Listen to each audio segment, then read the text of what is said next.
하나님 말씀 잠언서 8장 32절에서 9장 6절까지 같이 읽도록 하겠습니다.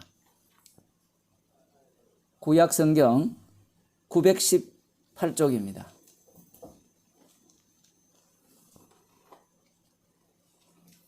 잠언서 8장 32절에서 9장 6절까지 같이 읽도록 하겠습니다. 아들들아 이제 내게 들으라. 내 도를 지키는 자가 복이 있느니라. 훈계를 들어서 지혜를 얻어라.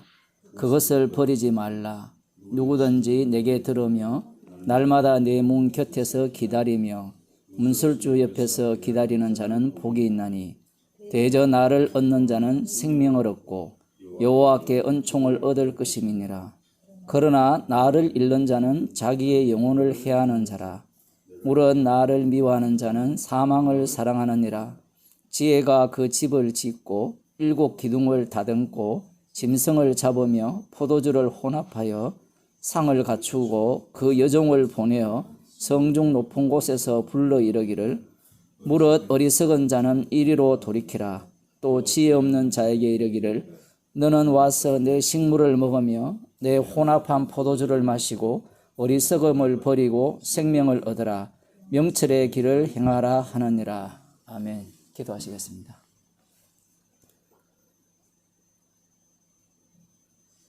주의 말씀에 귀를 기울이기보단 이 세상 소리에 귀를 기울이며 주님의 책망 듣기를 거절하며 세상 소리를 들으면서 우리 자신을 하나님같이 데려고 요청하는 그 요청에 부응하는 우리의 인생들을 주께서 불쌍히 여기시사 십자가의 지혜의 말씀을 귀히 여기게 하시고 주님의 책망을 감사함으로 듣는 주의 백성이 되게 하옵소서. 예수님 이름으로 기도드리옵나이다. 아멘. 하나님 말씀 사도행전 2장 24절에서 36절 말씀입니다. 사도행전 2장 24절에서 36절 말씀입니다. 문 좀 닫아주세요.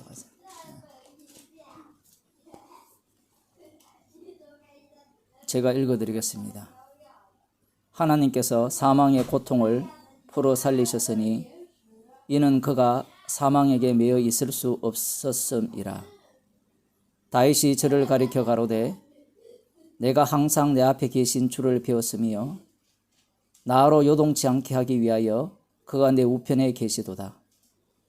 이러므로 내 마음이 기뻐하였고 내 입술도 즐거워하였으며 육체는 희망에 거하리니 이는 내 영혼을 음부에 버리지 아니하시며 주의 거룩한 자로 썩음을 당치 않게 하실 것이미로다. 주께서 생명의 길로 내게 보이셨으니 주의 앞에서 나로 기쁨이 충만하게 하시리로다 하였으니 형제들아 내가 조상 다윗에 대하여 담대히 말할 수 있노니 다윗이 죽어 장사되어 그 묘가 오늘까지 우리 중에 있도다. 그는 선지자라. 하나님이 이미 맹세하사 그 자손 중에서 한 사람을 그 위에 앉게 하리라 하심을 알고 미리 보는 고로 그리스도의 부활하심을 말하되 저가 음부에 버림이 되지 않고 육신이 썩음을 당하지 아니하시리라 하더니 이 예수를 하나님이 살리신지라. 우리가 다 이 일의 증인이로다. 하나님이 오른손으로 예수를 높이심에 그가 약속하신 성령을 아버지께 받아서 너희 보고 듣는 이것을 부어주셨느니라. 다윗은 하늘에 올라가지 못하였으나 친히 말하여 가로되 주께서 내 주에게 말씀하시기를 내가 네 원수로 네 발등상 되게 하기까지 너는 내 우편에 앉았으라 하셨도다 하였으니 그런즉 이스라엘 온 집이 정령할지니 너희가 십자가에 못 박은 이 예수를 하나님이 주와 그리스도가 되게 하셨느니라 하니라. 아멘. 우리가 지금 듣는 이 내용은 복음이죠. 복음이라는 것은 기쁜 소식입니다. 기쁜 소식이라고 이렇게 이야기를 했을 때 사람들은 어떤 생각을 갖느냐라고 할 때는 나에게 기쁜 소식이 되어야 된다 이렇게 생각을 해요. 복음을 이야기하면 복음을 전하든지 어떻게 하든지 간에 나에게 기쁜 소식이어야 되지 나를 기쁘게 하지 않는 것은 복음이 아니라 이렇게 생각하는 겁니다. 그래서 성경을 읽을 때도 항상 이 성경의 내용은 나를 위한 말씀이 되어야 되지 나를 기쁘게 하는 말씀이 되어야 되지 나를 불쾌하게 하거나 나를 이렇게 요란스럽게 한다든가 내가 기분 나쁘게 된다면 이건 복음이 아니라는 거예요. 우리가 지금 이 말씀을 보게 되면 방금 읽었잖아요. 그 읽은 이 말씀을 보게 되면 이 말씀의 내용 자체가 우리에게 과연 기쁜 소식이 되느냐라는 겁니다. 1차적으로 지금 이 본문은 성령 받은 이 베드로와 사도들이 그곳에 모인 이 여러 가지 이유로 흩어진 이스라엘 백성들이죠. 이들은 이미 이전에 그 북이스라엘 백성일 수도 있어요. 아수르 제국에 의해서 멸망당해서 이 아수르 제국 곳곳으로 흩어진 그들일 수도 있고 이후에 바벨론에 의해서 멸망당해서 바벨론 제국으로 흩어진 그들일 수도 있습니다. 에스더에 나오는 그러한 어떤 그 페르시아 제국의 각 지역 뭐 136개 도입니까? 그 지역으로 흩어진 유대인들일 수도 있어요. 그 이후에 뭐 알렉산드리아 대왕에 의해서 흩어진 민족 그 유대인들이든지 어쨌든 그들은 유대인들이고 철저하게 율법 중심으로 살아가고 있고 그리고 이방인이지만 유대교로 들어온 자들이 지금 이 설교를 듣고 있는 겁니다. 그들이 이러한 어떤 설교에 대해서 귀를 기울일 때 그들의 그 한 가지 바람은 하나밖에 없어. 한 가지 바람은 딱 하나예요. 그게 무엇인가 하면 메시아 왕국이 언제 오느냐에 있는 거예요. 일하는 사람들의 그 소망은 하루빨리 퇴직하는 거잖아요. 그 사람들은 왜 그렇게 생각하는가 하면 제가 볼 때는 참 바보 같아요. 퇴직하는 순간 늙어 죽을 때 됐다는 거거든요. 사람이라는 게 항상 그런 생각을 갖고 있잖아요. 소망. 언제 내 이 일을 그만두느냐. 일하는 사람들. 그죠? 그렇지 않아요? 빨리 일을 그만두고 그냥 편안하게 쉬고 싶다. 안 그래도 그저께 어떤 분을 만났는데 그분은 부자예요. 뭐 돈 땡긴 것만 80억을 떼었대요. 그래도 뭐 여기에 뭐 건물도 있고 뭐 한국에도 뭐 건물 있고 뭐 돈을 물쓰듯이 쓰는 그런 사람인데 그 사람이 이제 우리 이렇게 모였는데 목사님이 어떤 얘기를 많이 하는 거예요. 우리는 이미 노후가 다 보장됐다는 겁니다. 아니 오늘 밤 죽을지도 모르는데 그 보장된 돈값 뭐 하려고 그래요? 기분은 좋죠. 기분? 그 죽으면 지옥인데 지금도 지옥에 살고 있는데 그들에게는 이런 복음 자체가 웃기는 이야기죠. 그건 죽어봐야 하는 이야기고 복음 자체가 복음이 되려면 실제로 내 눈으로 확인할 수 있어야 되잖아요. 돈이 안 되잖아요. 복음이라는 것이 노후를 보장해 준다든가 안 그러면 나를 든든하게 해준다든가 기분 좋게 해준다든가 그러하다면 받아들일 수 있잖아요. 그런 사람들에게 복음이 이 복음으로 들릴까요? 매일 절간에 가서 기도한답니다. 절이 가까워서요. 뭘 기도하느냐? 건강하게 오래 살게 해달라고. 그러한 것이 복음이죠. 그들에게. 지금 오늘 우리 본문은 유명한 본문이죠. 사도행전 안 읽어본 사람 없잖아요. 특별히 이러한 본문들은 성령 받은 사람들이 설교하는 내용이고 성령을 받았다면 어떤 설교를 하는지 그리고 설교의 내용들이 어떠한가에 대해서 궁금증을 갖고 있잖아요. 그런데 이 설교의 내용을 들어보면 구체적으로 따져 들어가 보면 그야말로 이들이 이 오순절날 성령을 따라서 말하게 할 때 그 말하는 내용을 들을 때 그들이 어떤 말을 했습니까? 미쳤다는 이야기를 했죠. 술에 취했다라는 얘기했습니다. 나 술에 취해가지고 지금 술 취해가지고 미친 소리를 하고 있구나. 지금 그런 소리를 하고 있다는 겁니다. 지금 이 내용도 마찬가지죠. 이 내용도 지금 그들에게는 미친 소리도 들리고 미친 소리로. 기쁜 소식으로 들리느냐 할 때는 기쁜 소식으로 들리지 않습니다. 여기 인터넷 사정이 안 좋아서 잠시 끊겼는데 무슨 얘기를 했는가 하면 지금 이 본문 자체가 이들에게, 이 설교를 듣는 이들에게 첫째 알아듣는 이야기냐? 못 알아들어요. 둘째, 하는 얘기를 들어보면 자기들이 볼 때는 맞는 이야기가 하나도 없어요. 그러니 이들이 술 취해서 하는 소리밖에 안 되는 겁니다. 이 얘기 자체가. 지금 이 얘기를 하는 이유가 뭔가 하면 우리들이 듣는 복음 자체가, 이게 복음으로 들린다는 자체가 우리가 이상한 사람이에요. 기쁜 소식으로 들린다는 자체가. 그게 왜 그러냐 지금 본문을 통해서 한번 살펴볼게요. 지금 이들이 나사렛 예수가, 지금 앞부분의 내용의 설교가 나사렛 예수가 지금 죽으시고 부활하셨다는 얘기입니다. 하나님이 그를 사망의 권세에서 풀어 살리셨다는 내용을 앞부분에서 설교를 하면서 다윗을 언급해요. 유대인들은 다윗에 대한 전문가죠. 왜냐하면 이들은 다윗의 자손으로 오실 메시아를 기다리고 있거든요. 다윗 왕을 기다리고 있기 때문에 다윗에 대해서는 전문가입니다. 우리 교회를 30년, 40년 다녀도 시편 한 번도 안 읽은 사람도 있잖아요. 1절부터, 1편부터 150편까지. 혹시 다 읽어보셨습니까? 안 그런데 이들은 이 다윗 왕을 기대하기 때문에 뭐 시편이 되었던 구약의 선지서가 되었던 그런 말씀에 대한 전문가들입니다. 그래서 지금 이 베드로와 사도들이 다윗을 끌고 오는 거예요.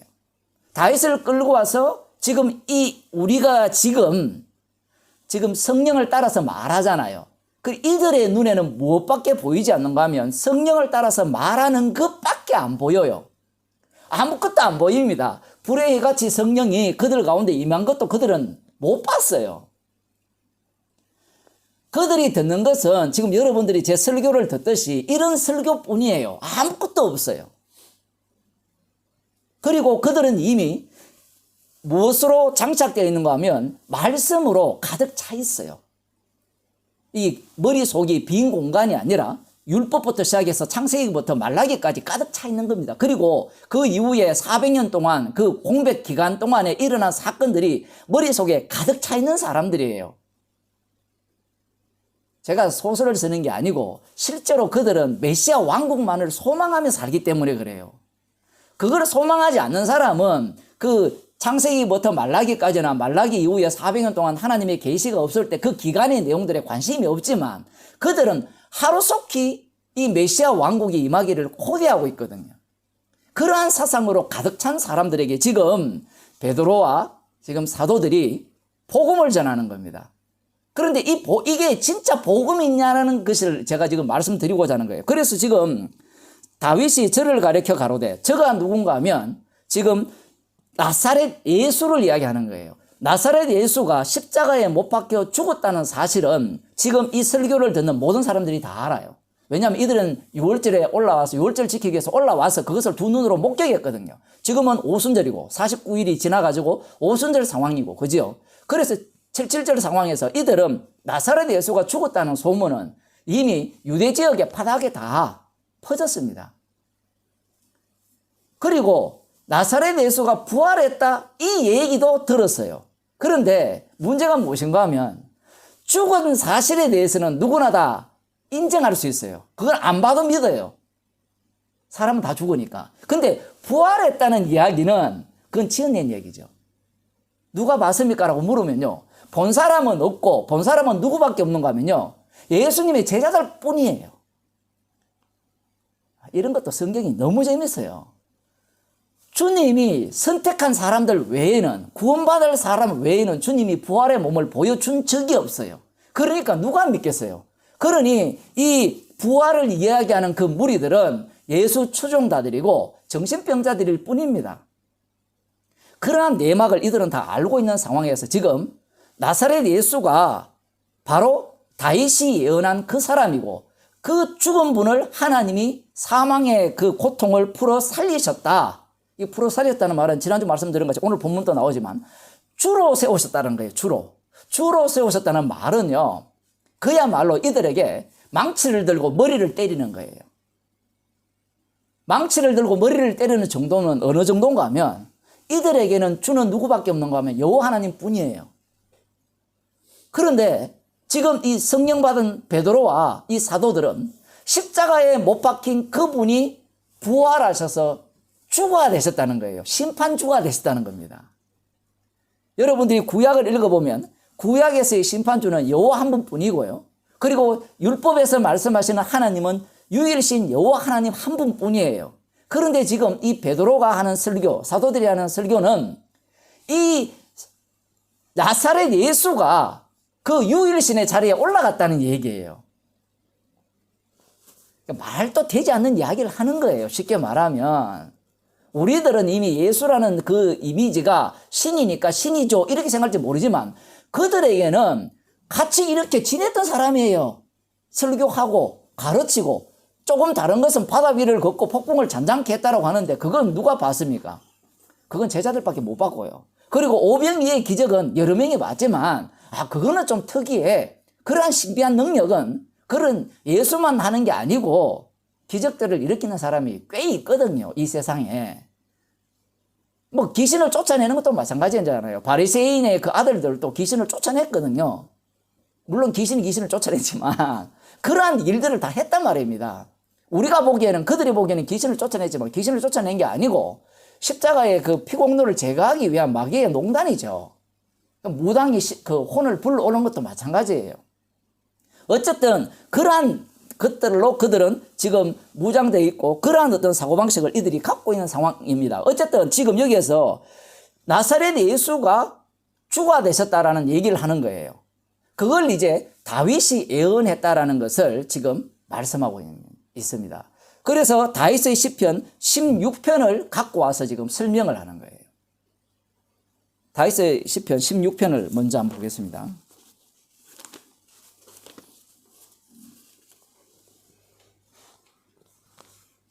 우리가 예수님을 믿는다는 게 얼마나 말이 안 되는지를 먼저 알아야 돼요. 안 그러면 우리가 예수님을 믿는다는 자체가 다 거짓말이 돼요. 왜 이런 얘기를 하는가 하면 우리 인간들은요 당연히 믿고 들어가거든요. 뭐든지. 그런데 지금 이 사도들의 설교를 들어보면 예수를 믿는 것은 미친 짓이에요. 자, 시편 16편은 다윗의 믹담으로 되어 있거든요. 믹담이라는 것이 뭐 여러 가지 의미가 있는데 그건 뭐 이야기해도 별 우리한테 유익한 게 없고요. 하나님이여 나를 보호하소서 내가 주께 피하나이다. 다윗이 지금 뭔가 위기에 처한 거죠. 그래서 하나님께 보호해 달라고 요청하고 그리고 하나님으로께 피하는 겁니다. 뭐 이런 얘기를 들으면 우리들도 어려움 상황 당할 때, 괴로움 당할 때 하나님이여 나를 보호하소서 피하나이다. 어떨 때 이런 이야기예요? 살려달라고 할 때 이런 이야기를 할 거 아니에요. 그러면 우리들이 잘 아시다시피 다윗은 뭐 사울 왕으로부터도 공격을 당했고 그리고 그의 아들들로부터도 압살롬으로부터도 쫓겨다녔고 여러 가지 그러한 요인들이 있었잖아요. 그리고 최종적으로는 누가 이 다윗의 적이었어요? 자기 자신이 적이었죠. 자기 자신이. 타인이 적이 아니라. 그게 사무엘하 11장에 나오잖아요. 우리아의 아내 바세바를 범했을 때 적대자가 누구냐 했을 때는 자기 자신이었잖아요. 그래서 그 상황에서 지금 이것을 요청하는지 안 그러면 사울 왕에게 쫓기면서 이 상황을 요청하는지 안 그러면 압살롬에 의해서 자기 아들 압살롬에 의해서 쫓겨다니면서 이 기도를 하는지는 나와 있지 않아요. 여기에서는. 그런데 나중에 알게 되면 이 내용을 다 포함하고 있습니다. 최종적으로는. 자, 그래서 내가 여호와께 아뢰되 주는 나의 주시오니 주밖에는 나의 복이 없다 하였나이다. 여기에서 복이라는 것은 우리는 복으로 되어 있는데 여러분 성경은 어떻게 되어 있어요? 복으로 되어 있어요? 이게 선이에요. 선. 히브리어로 톱으로 되어 있는데 우리가 흔히 말하는 선악과 할 때 선. 그 선입니다. 그러니 주님 밖에는 나의 선이 없다라는 겁니다. 이 말의 의미는 이런 거죠. 다윗이 주밖에는 주는 나의 주라고 했잖아요. 그러면 다윗은 누구 편인가 하면 주님 편이죠. 그 주님밖에 선이 없다 했으니까 자기 자신이 어느 편에 서 있다는 거예요? 선의 편에 서 있다는 거죠. 다윗이 하는 모든 일들은 선이란 얘기입니다. 지금. 그러니 죽게 피하고 주님이 나를 보호해 주는 것은 당연하다는 얘기죠. 땅에 있는 성도는 존귀한 자니 나의 모든 즐거움이 저희에게 있도다. 여기 이제 복수로 되어 있거든요. 땅에 있는 성도들은 존귀한 자들이니 나의 모든 즐거움이 저희에게 있도다. 이게 하나님 입장에서 말씀드리는 겁니다. 고백하는 거예요. 그러면 땅에 있는 성도들 중에 대표자가 누군가 하면 바로 다윗이죠. 그래서 땅에 있는 성도들 중에 이 다윗, 이 다윗은 존귀한 자니 하나님의 모든 즐거움이 이 다윗에게 있다라는 얘기입니다. 표현을 하면. 달리 말하면, 오늘날로 말하면 성도들에게 있다 이 얘기예요. 이 말씀이 너무 겹쳐져 있기 때문에 다 풀어내려면 너무 어려워요. 그래서 일단 한 라인으로 이렇게 들어갑니다. 그 다음 조금 더 봅시다. 다른 신에게 예물을 드리는 자는 괴로움이 더할 것이라. 나는 저희가 드리는 피의 전제를 드리지 아니하며 이렇게 나오죠. 이 내용을 보게 되면 다른 신에게 피의 제사를 드리는 그들이 바로 다윗을 공격하는, 다윗을 핍박하는 자들이구나라는 것을 우리가 짐작할 수 있습니다. 그러면 다윗을 공격하는 자들 중에 다른 신에게 제사를 드리는 자들이 있었느냐라고 할 때는 이 성경을 읽어보면 있어요, 없어요? 있어요. 나중에 그 블레셋인가 그쪽에 피할 때, 아말렉 쪽인가 하여튼 그쪽에 피할 때 사울왕을 피해서 이방 나라로 피하거든요. 그때 그들은 다 우상을 섬기는 자들이었거든요. 아마 그때일 수도 있어요. 그러나 우상이라는 것이 최종적으로 밝혀지는 자리가 이 하나님의 희생 앞에서 우상이 밝혀지기 때문에 피의 전제를 드린다는 것은 그 피공로를 제거하는 거거든요.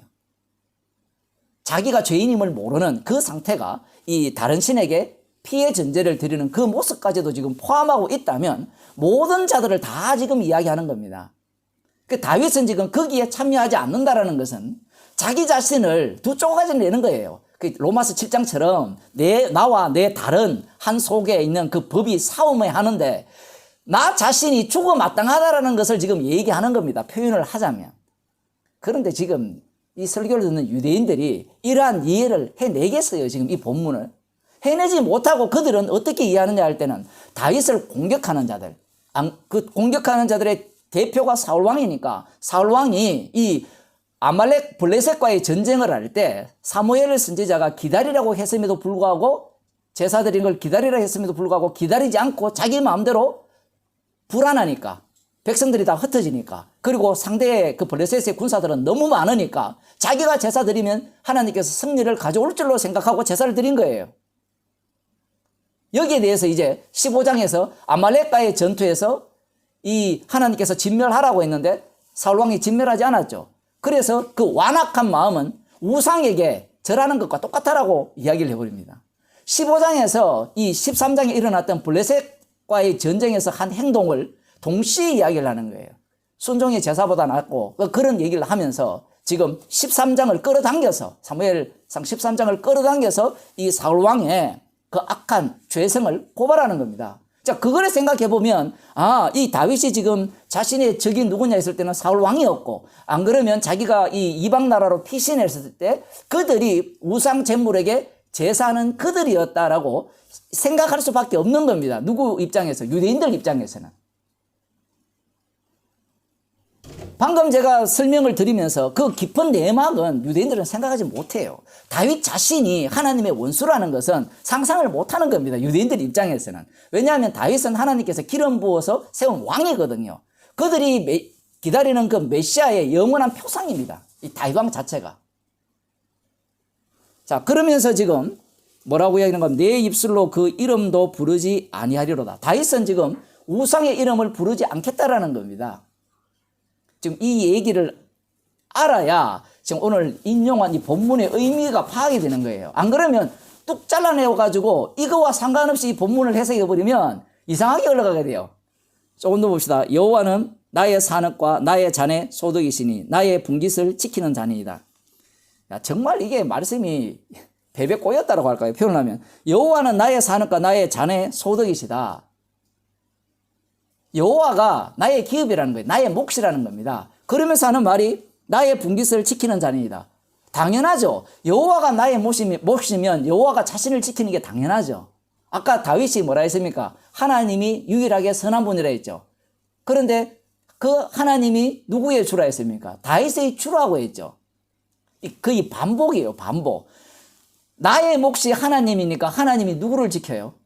하나님 자신의 몫을 지키는 거예요. 그러니까 다윗을 지키는 것은 당연하다는 얘기입니다. 이 다윗의 백성들이 누군가 하면 이스라엘이거든요. 그러니 이 유대인들 입장에서는 다윗을 지키는 것은 곧 자신들을 지키는 거라 생각하는 겁니다. 자, 그 다음 넘어가 봅시다. 내게 줄로 지어준 구역은 아름다운 곳에 있으며 나의 기업이 실로 아름답도다. 이 다윗 왕의 기업은 이스라엘입니다.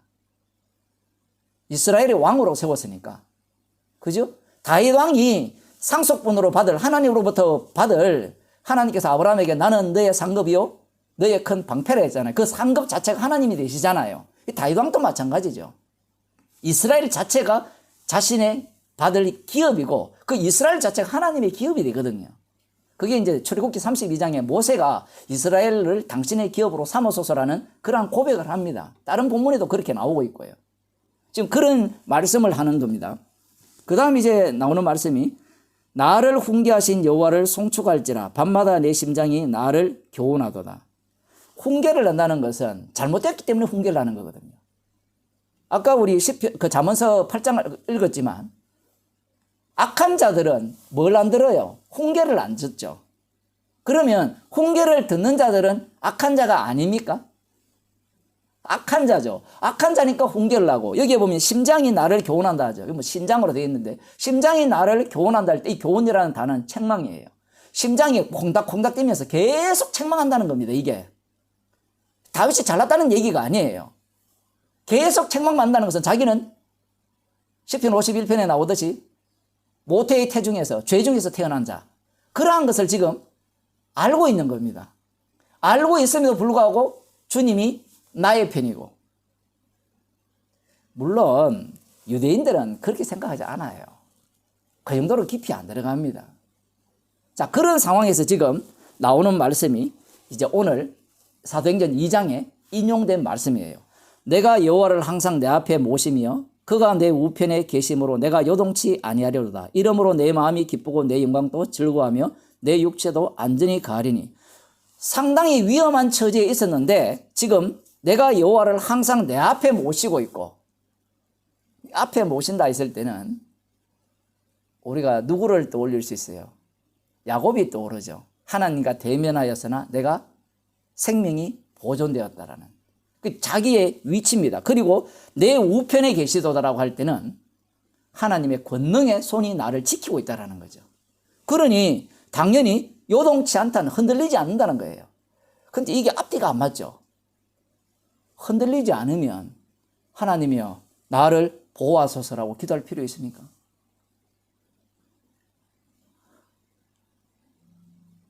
제가 질문을 잘못했어요. 하나님이 앞에 계시고 오른편에 계시는데 흔들리지 않는다고 했는데 보호해달라고 하나님 피합니다. 피할 필요가 뭐 있어요? 하나님 앞에 피할 필요가 뭐 있냐고. 그냥 당해도 하나님이 다 보호하고 지키는데 이런 어떤 못 쓴드는 내용을 사람들은 파악을 못해요. 성경을 읽으면서.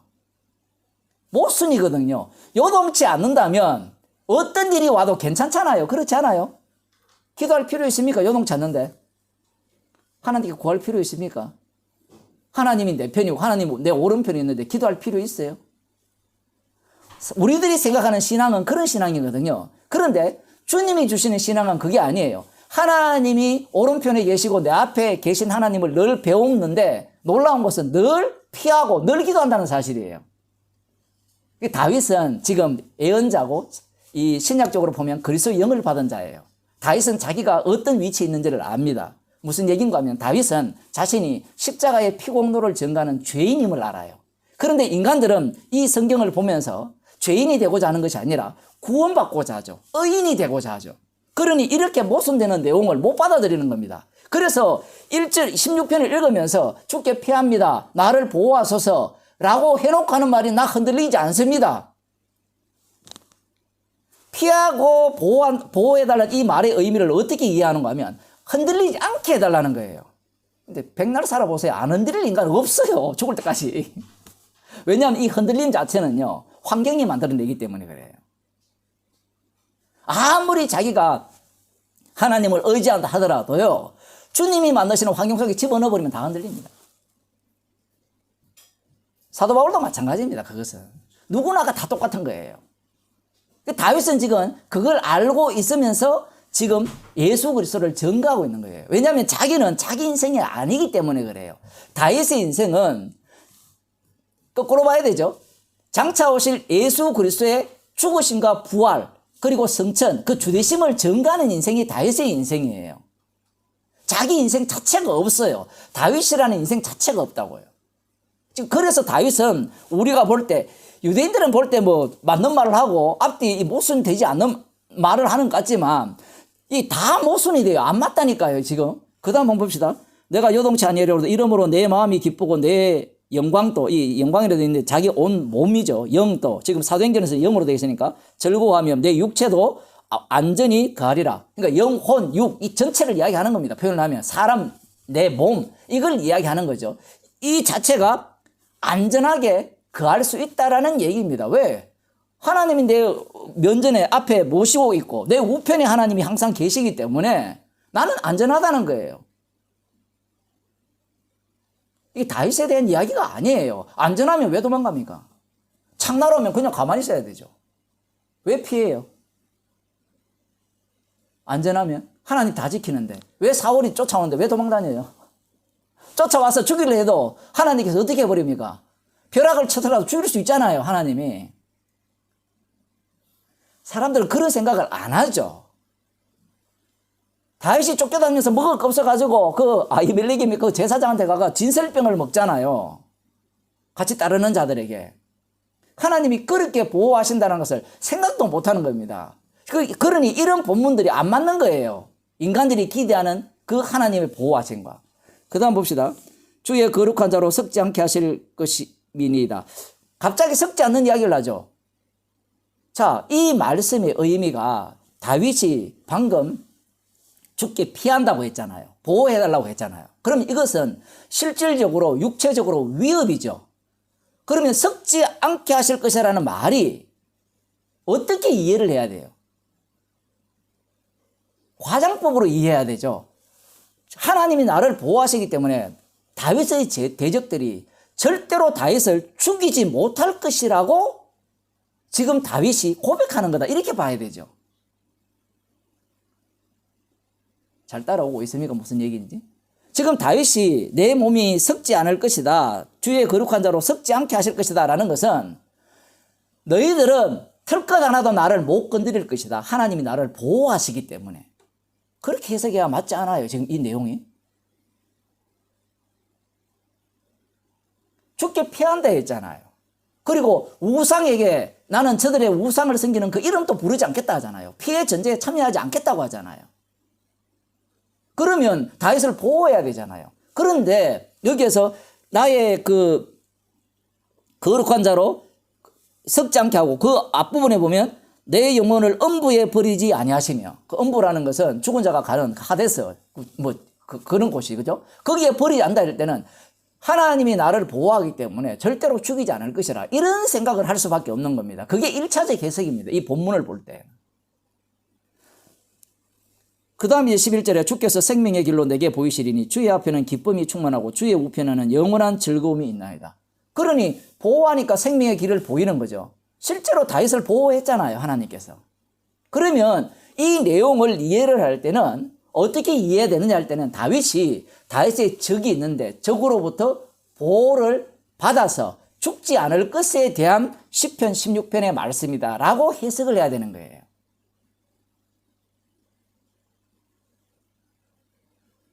아니, 목사님 음부 이야기 나오고 썩지 않는 이야기 나오니까 이것은 죽음에서 부활을 이야기하지 않습니까? 라고 이야기를 하는데, 이것은 지금 사도들이 해석하는 해석법이에요.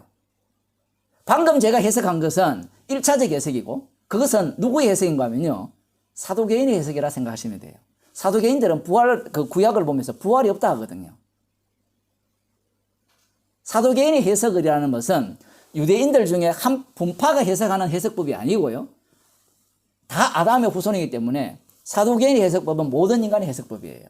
그래서 이 본문을 볼 때 1차적으로 사도계인들은 그렇게 해석을 하는 겁니다. 그것이 아마 대세를 이루죠. 그래야 이게 지금 다윗을 보호해야, 생명을 보호해야 다윗 왕다운 면모를 보이거든요. 죽어버리면 안 된단 말입니다.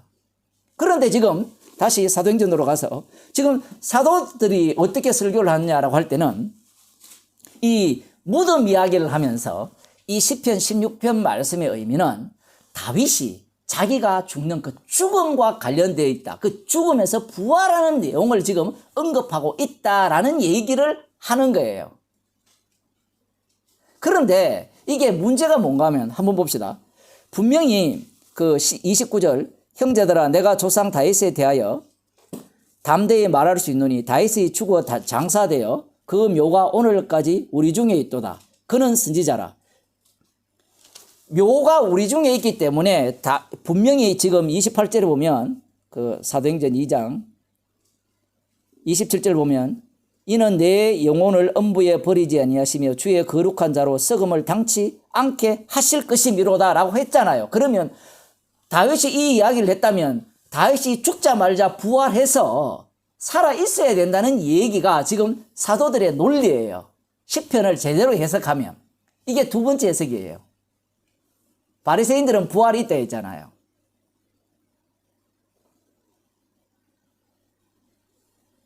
그러면 지금 시편 16편에 다윗이 하는 얘기는 무슨 얘기냐라고 할 때는 사도가 바로 넘어가 버리죠. 그는 선지자라고 얘기해 버려요. 갑자기. 그러면 시편 16편은 다윗이 실제로 자기가 경험한 내용을 갖고 고백한 내용이 아닙니까? 라고 물으면 실제로 고백한 내용이에요. 그런데 지금 사도들은, 성령 받은 사도들은 맞다니까요. 그 실제로 다윗이 경험하고 그가 고백한 그 내용이 다윗은 그리스도의 영을 받아가지고 지금 예언했다라는 겁니다. 미리 봤다라는 거예요. 뭘 미리 봤느냐라고 할 때는 예수님의 죽으심과 부활을 봤다는 겁니다. 그분의 주되심을 봤다라는 거예요. 그걸 지금 미리 예언한다는 거예요. 이게 왜 어려운가 하면요. 나사렛 예수잖아요. 근데 시편 16편에 나사렛 예수가 주가 될 것이다. 그리스도가 될 것이다 라는 예언이 있어요, 없어요? 시편 16편에. 그게 없어요. 다시 사도행전 그 앞부분에 가서 봅시다. 25절, 2장 25절에 보면 내가 항상 내 앞에 계신 줄을 배웠으며 이 해석을 어떻게 해버리는가 하면 이 내가라는 것은 분명히 다윗이죠. 그런데 지금 사도는 뭐라고 해버리는가 하면 이 내가 자리에 누구를 넣어버려요? 예수님을 집어넣어버려요. 주어를 바꿔버려요. 그 다음 내가 항상 내 앞에 계신 주를 배웠다 했을 때 이 주가 다윗의 입장에서는 여호와가 되거든요. 이 말씀이 되게 어렵습니다. 다윗의 입장에서는 여호와가 되는데 지금 여기에서의 주는 누군가 하면 예수님의 아버지예요. 제가 예수님의 아버지라고 말하는 이유가 뭔가 하면 오늘 제가 책 읽기 제가 보내드렸잖아요. 유튜브에. 예수님의 아버지가 주가 되면 유대인들이 믿는 여호와 하나님은 우상이 돼요. 그 엄청난 이야기를 하고 있는 거예요. 그 다윗은 지금 선지자라 했잖아요. 그리스도의 영을 받아서 예언한다고 했잖아요. 그리스도의 영을 받아버리면 이제 이 시간 개념 자체가 완전히 뒤바뀌어 버립니다. 예수님의 십자가 사건이 창세전에 있어버리고요. 그 이후에 다윗이 배치가 되거든요. 이러한 시간 논리가 완전히 뒤집혀 버리기 때문에 지금 이 내용이 어떤 의미를 담고 있는가 하면 유대인들 너희들이 여호와 하나님을 믿고 있지? 그 여호와 하나님이 우상이야. 너희가 아까 시편 16편에 나오잖아요. 아까 앞부분에 뭐라 했습니까? 나는 우상의 제물에게 우상에게 절하지 않는다 했잖아요. 그 우상이 누군지 알아? 바로 여호와가 우상이야. 너희들이 지금 하나님을 믿고 있다라는 그 하나님이 우상이라는 얘기예요. 지금 다윗이 엄청나게 이게 놀랄 이야기를 하고 있는 거예요. 예언을. 우리는 기껏 우상이라 해봤다. 어떤 게 우상입니까? 절간에 가는 게 우상이고 조상에게 제사 지는 게 우상이죠. 그런데 지금 이 성령 받은 사람들의 성령 충만 받은 사람들이 말하는 우상은 누구냐라고 하면 그래서 시편 16편이 중요한 거예요. 우상이 누구냐 하면 여호와 하나님이 우상이 돼요. 여호와 하나님을 유일신으로 믿는 너희들이 바로 우상 숭배자가 되고 말씀대로 살고자 하는 바리새인들 너희들이 바로 우상의 제물에 전제를 부어들여서 제사 드리는 인간들이다라는 이야기가 되어버리는 겁니다. 그래서 이 주어 자리에 내가 항상 내 앞에 계신 줄을 배운다 했대. 이 내 자리에 예수님이 들어가 버리면 이 예수님이 누굽니까? 나사렛 예수죠. 나사렛 예수가 십자가에 달려 죽으시고 주의 자리로 올라 버리거든요. 그 주님이 되심으로 말미암아 예수님의 아버지가 주님으로 제대로 드러나게 되죠. 예수님의 십자가 지신 그 주님이 드러나지 않으면 주의 자리는 감춰져 있어요. 주는. 그런데 유대인들 입장에서는 주가 먼저 계시죠. 하나님이 먼저 계세요. 먼저 계시고 그분이 메시아를 보내는 겁니다. 그 메시아는 사람일 뿐이고요. 그들의 논리에 이 논리는 하나도 맞지 않는 겁니다. 그건 미친 소리죠. 구약 성경 어디를 봐도 나사렛 예수가 주가 된다는 이야기 없어요. 그리고 죽는 하나님이 그 사람이잖아요. 그들 눈에는. 죽은 사람이 심판주가 된다는 게 없다니까요. 구약 자체에서. 그러니 이 시편 16편을 인용해서 지금 이 복음을 전하는 자체가 그들 귀에는 기쁜 소식으로 들리는 것이 아니라 미친 소리로 들리는 겁니다. 그래서 그들이 붕괴를 하는 거예요. 물론 이 부분에서는 이들이 어찌할 거라고 이렇게 나오지만 다른 한편에서는 말도 안 되는 이야기입니다. 어찌할 거, 그거 어떻게 가능하냐라고 하면 성령의 교통하심이죠. 성령이 오셨기 때문에 어찌할 거라는 태도를 갖지 성령이 없이 정상적인 이성을 갖고 사고를 갖고 구약 성경을 이해하는 입장에서는 이들의 설교 자체가 용납되지 않는 설교가 되는 겁니다. 조금 더 봅시다. 나로 요동치 않게 하기 위하여 그가 내 우편에 계시도다. 자, 이 자리는 예수님이 계시고 예수님이 가운데 계시고 우편에 누가 계시는가 하면 예수님의 아버지가 계신 거예요. 자, 그 다음 봅시다. 이러므로 내 마음이 기뻐하였고 내 입술도 즐거워하였으며 육체는 희망에 가리니. 예수님은 그 나중에 시편 110편을 1절을 인용하는데 아버지와 아들과의 언약이 무엇이냐 할 때는 아들이 십자가에 달려 죽으시고 부활하셔서 주가 되시는 게 아버지와 아들과의 약속이에요. 그러니 지금 이 시편 16편 말씀을 그 내용을 지금 담아버린 겁니다. 보호한다는 이야기가 아니라 이 뒤에 보면 이러므로 내 마음이 기뻐하였고 내 입술도 즐거워하였으며 육체는 희망에 가리니. 예수님이 죽으러 오셨거든요. 그러니까 나사렛 예수에 대한 이야기를 하시는 거예요. 지금 그 죽으러 오신 자체가 지금 무슨 얘기인가 하면 내 마음이 기쁘다라는 겁니다. 그리고 내 입술도 즐거워하는 거예요. 그리고 육체는 희망에 가는 게 당연하죠. 죽으러 오셨으니까. 죽으셔야 그 죽은 분이 3일 만에 부활하셔서 주가 되시니까. 그게 아버지와의 약속이에요. 이는 내 영혼을 음부에 버리지 아니하시며 주의 거룩한 자로 썩음을 당치 않게 하실 것이라. 주의 거룩한 자들이라는 것은 주의 거룩한 자가 누구예요? 시편 16편에서는 다윗이었죠. 그럼 여기에서 누굽니까? 내가 누구였어요? 예수님이죠. 그 예수님에 대한 이야기를 계속하는 겁니다. 그러면서 하시는 말씀이 주께서 생명의 길로 내게 보이셨으니 주의 앞에서 나의 기쁨이 충만하게 하시리로다. 지금 주께서 생명의 길로 내게 보이셨다는 말은 예수님이 죽으시고 부활하셔서 생명의 주가 되셨죠. 생명의 주가 되셔서 자기 백성을 그의 죄에서 구원하는 그러한 생명의 주가 되시고 또 한편으로는 예수님이 심판주가 되셨다라는 겁니다.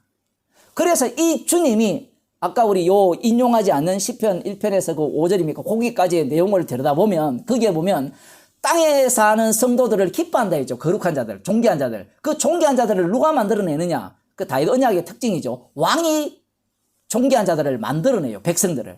이 주님이 예수님이 나사렛 예수님이 십자가에 달려 죽으시고 부활하셔서 주가 되셔 자기 백성을 만들어낸 겁니다. 그 만드는 결과물들이 누구냐 할 때는 지금 이 성령을 따라서 복음을 전하는 이 베드로와 사도들, 120문도들이죠.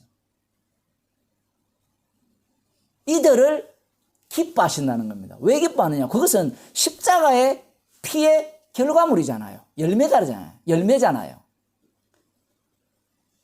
그 내용을 지금 설명하고 있는 거예요. 아니, 목사님 그런 얘기 없잖아요. 지금 사도들 설교할 때 그냥 그는 선지자라 미리 뒤에 봅시다. 30절에 보면 그 묘가 오늘까지 우리 중에 있도다. 그는 선지자라 하나님이 이미 맹세하사 그 자손 중에서 한 사람을 그 위에 앉게 하리라 하심을 알고 미리 보는 거로 그리스도의 부활하심을 말하되 저가 음부에 버림이 되지 않고 육신이 썩음을 당하지 아니하시리라 하더니 이 예수를 하나님이 살리신지라. 여기에서 중요한 것은 그리스도라는 이야기를 하다가 기름 부은 자가 누구냐라는 겁니다. 기름 부은 자가 예수예요. 이 예수가 누구냐? 진짜 주라는 겁니다. 그들 입장에서는 기름 부은 자는 고레스 왕이나 아니면 사울 왕도 기름 부음 받았잖아요. 물론 취소당했지만 다윗 왕도 기름 부음을 받았잖아요. 그들이 생각하는 기름 부음 받은 자는 사람이에요. 그런데 이 기름 부음 받은 자 예수님이죠. 그 기름 부음 받음에 그 원형이 나타난 겁니다. 예수님께서 물 세례받고 올라오실 때 하늘에서 성령이 비둘기같이 내려오시죠. 그 성령이 기름 부음이죠. 그분이 누구냐라는 겁니다. 누구냐라는 겁니까? 이는 내 사랑하는 아들이요 내 기뻐하는 자라. 하나님의 아들이에요. 그 하나님의 아들이 이 땅에 오셔서 죽으시고 부활하신 내용, 그리고 주가 되신 내용. 그러니까 다윗은 시편 16편을 이렇게 예언을 하면서 자기는 어떤 입장에서 그것을 예언하는가 하면 주님의 죽으심에 참여한 자로 그 예언을 하는 거예요, 지금. 주님의 죽으심에 참여한 자로.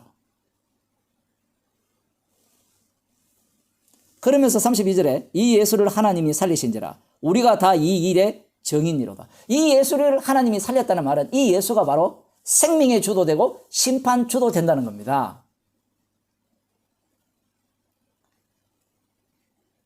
33절 하나님이 오른손으로 예수를 높이시며 그가 약속하신 성령을 아버지께 받아서 너희 보고 듣는 이것을 부어주셨느니라. 이 말씀의 의미가 무엇이냐면 예수님이 이제 주의 자리에 앉아서 심판주가 되셨고 생명주가 되셨다는 증거가 지금 너희들이 지금 목격하는 이 현상이라는 거예요. 그 현상이 뭔가 하면 설교예요. 말이에요, 말. 아니 생명의 주가 되시고 오른손으로 높여서 이 주가 되셨다면 눈으로 보여줘야 될 거 아니에요. 보여주는 거는 하나도 없고요. 지금 방금 설교한 이 내용으로 말할 뿐이에요. 그런데 이 말이 뭐가 되죠? 성령께서 말하게 하심을 따라 말하기 때문에 말씀이 되죠. 말씀이 누구의 말씀이 되죠? 예수님의 말씀이 되죠. 이 말씀은 능력이 있죠. 말로 들리는 사람은 그래 네 말이 맞나 옳으나 한번 따져보자 이렇게 들어가지만 성령의 교통하심 속에 들어가 버리면 성령께서 이 말씀 속으로 빨려 들어가게 만들어 버리죠. 그래서 지금 하나님의 오른손으로 예수를 높이심에 그가 약속하신 성령을 아버지께 받아서 너희 보고 듣는 이것을 부어주셨다라고 하면서 다윗은 하늘에 올라가지 못하였으나 친히 말하여 가로되 하늘에 못 올라갔어요. 하늘의 상황을 못 봤어요. 못 봤는데 그리스도의 영을 받아서 미리 예언한 게 10편 110편 1절이죠. 주께서 내 주에게 말씀하시기를 내가 네 원수로 내 발등상 되게 하기까지는 너는 내 우편에 앉아서라 하셨느니라. 이렇게 되려면 그 과정이 10편 16편 과정을 겪어야 돼요. 죽으신 과정을 겪어야 예수님이 주의 자리에 오르는 겁니다. 이렇게 됨으로 말미암아 구약 성경 자체를 완전히 뒤집어 버리죠. 천지 창조 자체가 뒤집어 버리죠. 요한복음에 보면 태초에 말씀이 계시니로부터 들어와 버리거든요. 창세기에는 하나님이 천지를 창조하셨다가 되죠. 그런데 요한복음에 근거해 버리면 하나님이라는 그 자체가 우상이 돼 버립니다. 이슬람교도 창세기 믿잖아요. 유대교도 창세기 믿잖아요. 그거 믿는다고 천국 못 가요. 왜냐하면 다 우상이기 때문에. 그리스도의 영이 들어와버리면 나사렛 예수 그분의 죽으심과 부활에 의해서 그분이 주가 되셨다는 그 내용이 진짜 복음이 되는 겁니다. 자, 그러면 지금 유대인들은 메시아를 기다린다 했잖아요. 메시아 왕국을 기다리고 있고 그리고 그들이 꿈꾸는 그 에덴 동산을 지금 기다리고 있잖아요. 독사골에 손을 넣어도 물지 않는 그 세상, 자기들이 완전히 왕노릇하는 그 세상을 꿈꾸고 있는데 그들에게 전해진 이 내용이 복음이 돼요, 안 돼요? 복음이 안 돼요. 왜냐하면 몸에 뭔가 변화가 없잖아요. 성령을 받았으면 돈이라도 주머니에 자동으로 생긴다든가 옛날에 뭐 엘리야 엘리사 선지자가 찾아와서 뭐 기름병이 떨어지지 않는다든가 그렇게 한다든가 안 그러면 뭐 병자들이 다 낫다든가 낫더라도 계속 건강하게 살든가 죽을 때까지 안 죽는 게 제일 좋죠. 뭔가 내 몸에 내 이 주변에 환경에 변화가 있어야 되는데 환경은 바뀐 게 아무것도 없어요. 그리고 이 십자가 지신 예수님이 죄 용서했다는 겁니다. 그 죄 용서하신 그분이 주가 됐다는 거예요.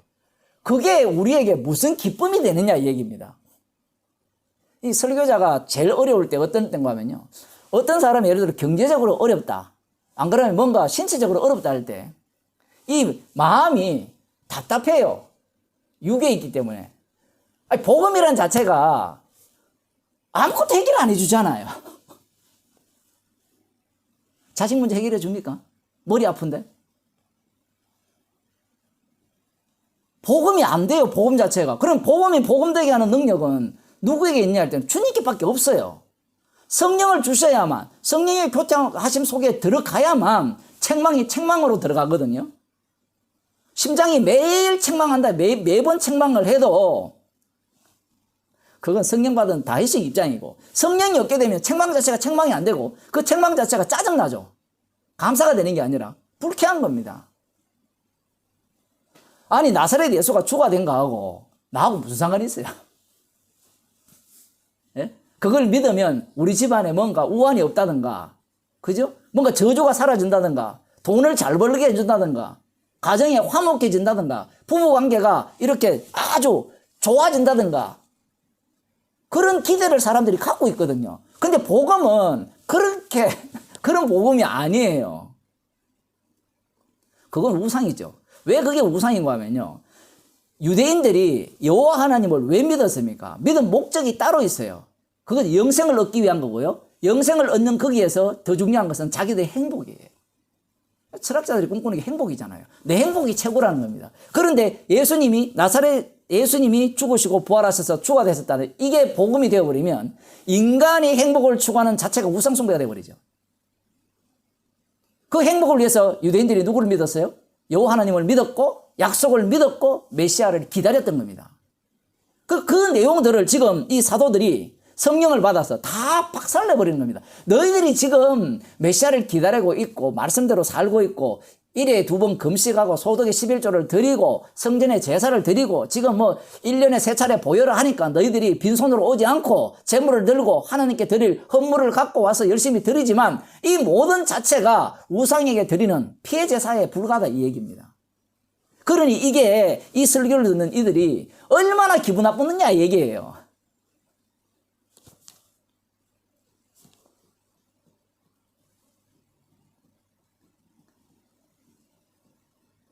36절 봅시다. 그런 적이 이스라엘 온 집이 정령할지니 너희가 십자가에 못 박은 이 예수를 하나님이 주와 그리스도가 되게 하셨느니라. 이렇게 선포합니다. 그거 받아들이지. 이게 아니라 지금 이것이 성령에 의해서 날아가 버리면 어떤 상황이 되는가 하면 내가 바로 주를 죽인 죄인이 되죠. 그럼 죽어 마땅하니까, 죽어 마땅한데 지금 살고 있잖아요. 그죠? 지옥 가야 마땅하니까 마땅한데 살고 있잖아요. 그러면 이렇게 되면 모든 게 감사가 되죠.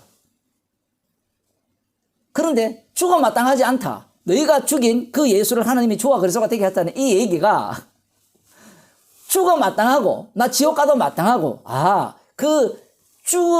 죽으신 그 주님의 희생을 자랑케 하기 위해서 나를 살리시는구나, 이렇게 말씀이 들어오게 된다면 세상 모든 일들이 감사로 넘쳐요. 그래서 범사에 감사라는 겁니다. 그런데 이 말씀이 그래서 어쩌란 말이냐 얘기예요. 지금 이 얘기 들어보면 너희가 죽인 이 나사렛 예수를 하나님이 주와 그리스도가 되게 하셨다 했는데 그래서 어쩌란 말이냐, 그래서 이 세상이 바뀌었느냐, 로마 제국이 망했느냐, 안 그러면 우리 집안에 경제적 문제가 해결되고 자식 문제가 해결되고 나라 문제가 해결되고 전 세계가 평화가 왔느냐, 이걸 지금 따지고 있잖아요. 예수님이 뭐라 했습니까? 내 나라는 여기 안 속겠다 했거든요. 내 나라는 여기 안 속겠다는 말은요, 너희들이 지금 꿈꾸고 있는 그 메시아 왕국 자체가 악마가 만들어준 그 이상국가라는 겁니다. 그러니 이 설교가 이들에게는 복음으로 들릴 리가 없어요. 복음으로 안 들려야 돼요. 여기에 있는 우리들도 마찬가지입니다. 기쁜 소식입니까? 기쁜 소식이 아니에요. 전혀 기쁜 소식이 아닙니다. 나사렛 예수가 죽으시고 부활하셔서 주와 그리스도가 되게 하셨다. 자기가 죽어 마땅한 자에게는 기쁜 소식이 되죠. 모든 게 감사가 되죠. 그런데 나 살아야 돼, 나 인정받아야 돼, 우리 집 행복해야 돼, 우리 자식 잘 돼야 돼, 그런 생각을 갖고 있는 자들에게는 이 기쁜 소식이 될 수가 없어요. 성령이 없으면 그런 생각이 그를 사로잡아 버리죠. 그래서 두 부류로 딱 잘라집니다. 지금 이 설교로 인하여서 쫙 갈라지면서 예수님이 주가 되셨다는 증거물이 이 땅에 확 드러나 버리죠. 이 설교를 듣고 회개하라는 이야기 아닙니다. 이미 예수님이 십자가에 지셨다는 것은 세상은 끝나버렸어요. 어떻게 끝났느냐라고 할 때는 긍휼의 그릇과 진노의 그릇이 다 갈라져 버렸습니다. 그러면 사람들이 이렇게 얘기할 거 아닙니까? 아, 목사님 이미 천국 갈자와 지옥 갈자 다 갈라졌으니까 왜 설교하고 왜 복음 전합니까? 말귀를 못 알아듣죠 또. 주님이 다 이루었기 때문에 복음 전하는 거예요. 주님이 다 이루었기 때문에 전도하는 겁니다. 설교하는 거예요. 그래야 그 다 이루심이 어떻게 드러나십니까? 전도자, 설교자, 성도들을 통해서 그 몸에서 무엇이 반복됩니까? 십자가 사건이 반복되거든요.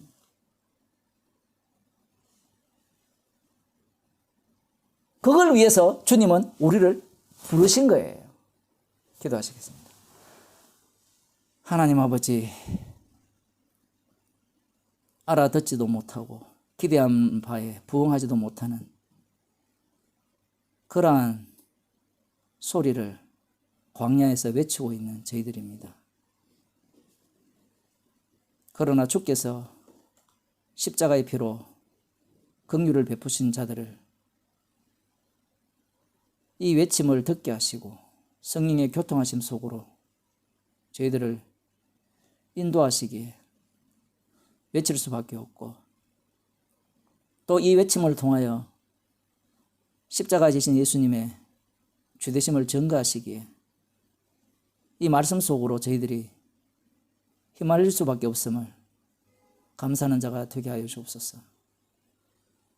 나의 행복을 위한 복음이 아니라 십자가에 피 흘리신 주님의 피 공로만을 자랑케 하기 위한 복음임을 늘 새롭게 깨닫게 하여 주옵소서. 예수님 이름으로 기도드리옵나이다. 아멘.